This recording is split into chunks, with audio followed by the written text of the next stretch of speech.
What up, Space Fam? Goes in here from Anime Upper, and I'm back at it again to discuss the latest and craziest developments in the One Piece story. In this one, we got so many hype events, including Zoro and King, Luffy and Momo, and much more, so make sure to stay tuned for this one. If you do enjoy seeing these One Piece chapter reviews and want to keep them coming, the best thing you could do is channel the Pirate King within and smash that like button with no mercy. As we all know, Pirate King smash Orochi's pass. If you haven't, make this the video you subscribe, and this is crucial, hit that notification bell to turn on all notifications or you will miss future One Piece videos. And while you wait for the next chapter to drop, feel free to check out my growing One Piece playlist that includes videos on all the Yonko, Warlords, Admirals, and most recently on all the 9 Mythical Zone users and their powers explained. Some of those, at least 3 Mythical Zones, will probably shock you. Link to that playlist is in the description. Now without further ado, let's jump into it, spoilers and all. This chapter is called Two Peas in a Pod, and it starts off at the crazy point we left off at last chapter, where Zoro appeared to cut down King and Sanji hit Queen for yet another time. That was probably one of the best One Piece panels so far. Love these two working and fighting together side by side. Now they're standing there as the smoke clears and the two All-Stars are down. Obviously they're not out, because that would be the most anticlimactic fight possible for Zoro, but it's still significant that Kaido's 2 strongest have been brought down to the ground by our very own Straw Hat. As one beast pirate tries to snipe Zoro around the remaining eye, Kawamatsu brings him down. My boy Hyogoro is here too, and he's adamant about keeping anyone from interfering with the fight between Sanji, Zoro, and the All-Stars. He's against trying to help our guys too, because he knows by the determined and serious expressions on their faces that they'd only be getting in the way. In the meantime, Marco is thinking about a conversation he had with Whitebeard, the late Yonko dubbed strongest man alive. Even he makes an appearance in this chapter, albeit through memories and flashbacks. While Marco commented he thought only Marijoa was above the red line, Whitebeard commented that in the distant past, back then God's land was up there. This sounds like some Mount Olympus stuff right here, but it's significant because King seems to be from a nearly extinct race that could create fire and resided above the red line. So the mystery around King is really building, and I'm sure we'll find out more during this arc. Izo actually has to help out Marco because he's spaced out on the battlefield, but I love to see how calm Marco is as he says, "I knew you had my back." Then, as if they're sitting down for a cup of tea on a lazy afternoon, he asks if Izo believes in God, and Izo comments that he's starting to sound like Pops when he was drunk.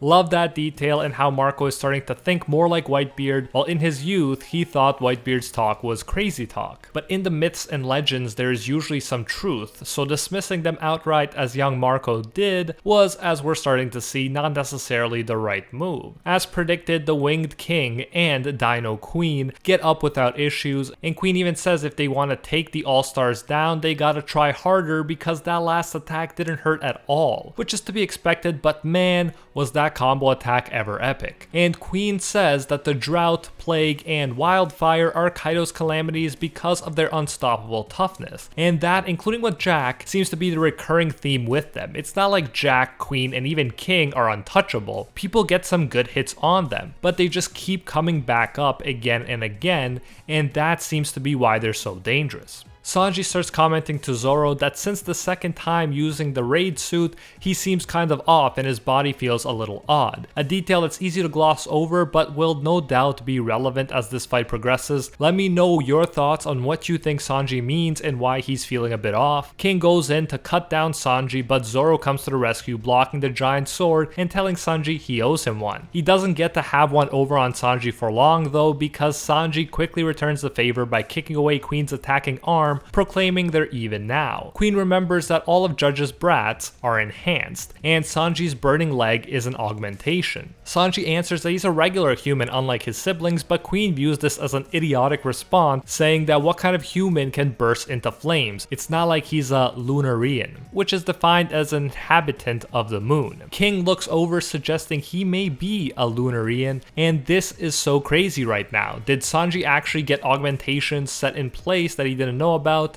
that will let him reach new levels of power? Do we finally know King's true race? And will we join Enel on the moon sooner rather than later? Crazy reveals / possibilities jam-packed so close together, and trust me, these crazy reveals are far from over as far as this chapter is concerned, and it gets even crazier. Sanji simply shakes off all the comments, saying that the burning is because his passions burn hotter than any real flame ever could. Not super convincing logically, but you do you, Sanji. With One Piece you never know, but it would make more sense to the story if there was a reason beyond just his passion that he can just suddenly set his legs ablaze even without friction, and furthermore, survive being on fire just fine. In the meantime, Queen says his cybernetic enhancements can't be beat and that even Vegapunk can't match them. Huge words considering the weight that name carries in the series. Back to King, and he is not fighting fair in a swordsman's sense, but apparently all is fair in love and war, so you can't really blame him. His sword also has special properties, and he is able to use the jagged edges of it in order to trap two of Zoro's swords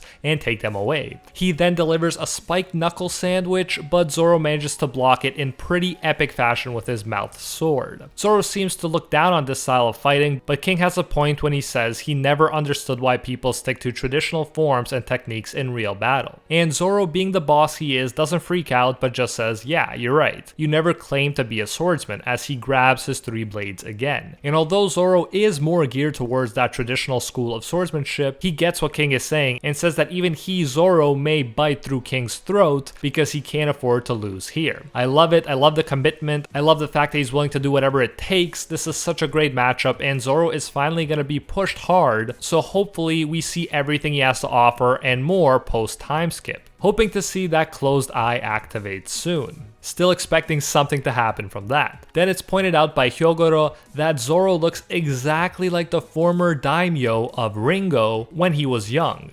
Shimotsuki Ushimaru. They're two peas in a pod. And yes, they just said the title in the chapter. The similarity really is uncanny, and it makes sense. Oda did say Zoro would be from Japan in the real world, and Wano was definitely the Japan of the One Piece world. Apparently, Ushimaru was the direct descendant of the god of the blade, Shimotsuki Ryuma. And since Zoro returned Shusui to Wano, Kawamatsu is convinced it's fate. So not only does Luffy have chosen one vibes, Zoro definitely does as well. He may well be the direct descendant of this god of the blade, and Ryuma, it's said, was a one-eyed samurai as well. The Zoro hype just keeps building, and I'm loving it. We then leave the new god of the blade and catch up with the third disaster. Jack is an interesting character, and he says he even forgave his opponent Inuarashi for lying about the samurai. His country's already paid for sheltering him. The dude is 28 years old, and he doesn't seem like a totally evil dude, but nevertheless a dude who will follow Kaido's orders, whatever they may be. But as we all know, he's always seemed to be the weakest of the three disasters. Inuarashi grabs him by the trunk and throws the giant creature. The dialogue is great too, as he says that everything they went through since Oden left was to get to this point. This is so climactic because we can feel and have seen in part how long everyone was preparing for this war, and now it's all happening and they're putting their all on the line for it. And I love to see the stark contrast of how before Jack was torturing a helpless Inuarashi, while now not only did Inuarashi just have an upper hand with the throw, he also just transformed into Sulong form, so now Jack is really in trouble thanks to the hole in the roof. He looks so amazing and majestic in his Sulong form, saying that although his old city was razed to the ground,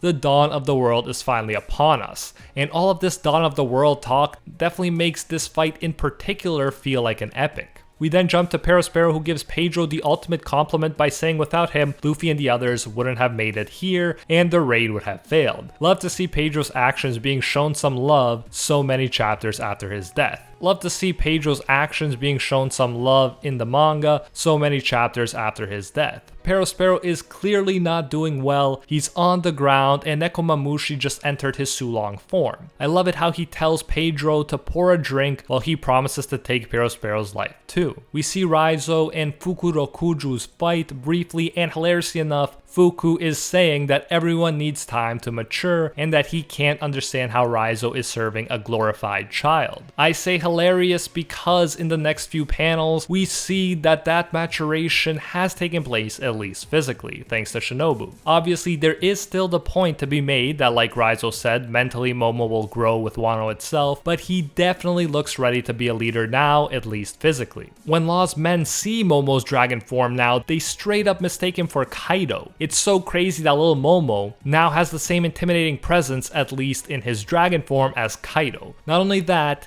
he has a clone of one of the strongest fruits known to man, if not the strongest, so his potential is off the charts. Obviously, it's not all about the fruit, and individuals need to hone their strength on a personal basis too, but it's still beyond legendary seeing Momo's dragon form with Luffy's figure standing in front of it. Absolutely amazing. We get a flashback for the full contrast effect of when Momo was still a tiny dragon who was more bark than bite, and now Luffy is excited to see the full-grown dragon he's become. As he calls Momo's name with a smile, Momo says that's right. Although he's not an official member of the Straw Hats, it's so cool having a Kaido-looking dragon on the Straw Hat side now. Symbolically, this is cool for Wano too, that now they'll be dealing with a good giant OP dragon rather than a drunk bad one. Right now, Momo is physically 28 years old according to Shinobu, same age as Jack. Shinobu is crying, and it seems to be because Momo now looks like someone, and that someone is most likely Odin. Imagine how epic it's going to be when the Red Scabbards and even Kaido see Momo and think it's the return of Odin, which it is in a way. It's definitely a return of his will. Yamato will probably be all over him too, I'm calling that right now. This is the perfect way to mess with Kaido. Not only will the dragon form reflect his own, but the human form will reflect his greatest enemy, who still haunts him to this day. Then, in an epic, chills bestowing moment, Luffy says, "Let's go take back Wano," and Momo says, "Yeah." And that is the end of this legendary chapter. It was strong throughout, but especially with the Zoro and Momo moments. My MVP for this one will be Momo. Zoro was epic too, but I'm sure he'll be more epic in subsequent chapters, and Momo's decision to take the risk and try aging himself and the subsequent intimidating and epic dragon form is just too much to not give respect to. This kid had little moments of greatness here and there, but now he finally looks ready to help take Wano back, and he's come so far from the kid who simply cried before Kaido. The next few chapters will no doubt keep this hype train going. As always, let me know what you thought of this chapter, what was your favorite moment, and who was your MVP? That's the most important question. If you did enjoy this chapter review and want to keep the chapter reviews coming, the best thing you could do is channel the Pirate King within and smash that like button with no mercy. Remember, Pirate King smash Orochi's pass. If you haven't, make this the video you subscribe, and this is crucial, hit that notification bell to turn on all notifications or you will miss future One Piece videos. And while you wait for the next chapter to drop, feel free to check out my growing One Piece playlist that includes videos on the Yonko, Warlords, Admirals, and most recently all 9 Mythical Zone users and their powers explained. As I said, some of these Mythical Zones will probably shock you, so definitely check that out. Link to the playlist is in the description, and until next time, see ya, Space Cowboys.